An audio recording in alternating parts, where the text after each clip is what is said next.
హన్మకొండలోని అంబేద్కర్ నగర్, జితేంద్ర నగర్ లో double bedroom ఇండ్లను లబ్ధిదారులకు ఇచ్చారు హౌసింగ్ మినిస్టర్ మంత్రి పొంగులేటి శ్రీనివాసరెడ్డి.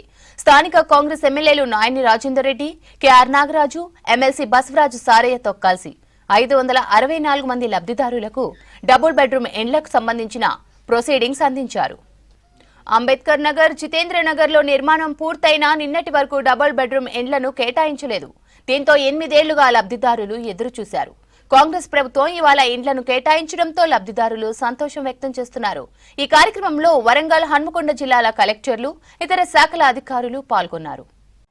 ఆనాటి ప్రభుత్వంలో ఇస్తానన్న వాళ్ళలో బెనిఫిషరీస్ ఎవరైతే జెన్యూన్ ఉన్నారో వాళ్ళతో పాటు ఇందాక గౌరవ స్థానిక శాసనసభ్యులు చెప్పినట్లు 592 ఇళ్ళు ఏవైతే ఇచ్చామో ఆనాటి ప్రభుత్వంలో లిస్టు ప్రకటించేటప్పుడు కొంతమంది ఉద్యోగస్తుల పేర్లు కూడా ఉన్నాయి. ఒక్కొక్కళ్ళు 2-3 ఇళ్ళు తీసుకున్నవి ఉన్నాయి. ఇవన్నీ రద్దు చేసి ఒక కుటుంబానికి ఒకటే ఇస్తామని చెప్పి అన్న మాట ప్రకారం 592 ఫైనల్ చేశాం. ఇంకా అర్హులైన పేదవాళ్ళు కూడా ఉన్నారు అని మిత్రులు అడిగారు.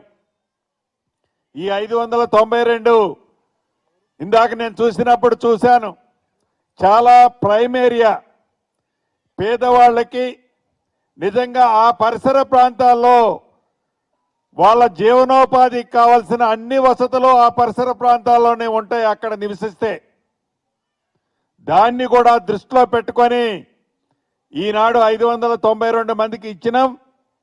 ఈ ఇచ్చింది కూడా పారదర్శకంగా కులము, మతము, ప్రాంతము, పార్టీ ఏది అని చూడకుండా కేవలం పేదవాడు అయి ఉంటే చాలు, ఆ పేదవాడు ముఖములో ఆనందం చూడాలని ఈ పేద ప్రభుత్వం, పేదోడి ప్రభుత్వం ఏదైతే ఈ గౌరవ ముఖ్యమంత్రి రేవంత్ రెడ్డి గారి నాయకత్వంలో మన ప్రభుత్వం ఉందో ఈ ప్రభుత్వం ఈనాడు ఇక్కడ వరంగల్ పట్టణంలో రాజేందర్ రెడ్డి గారు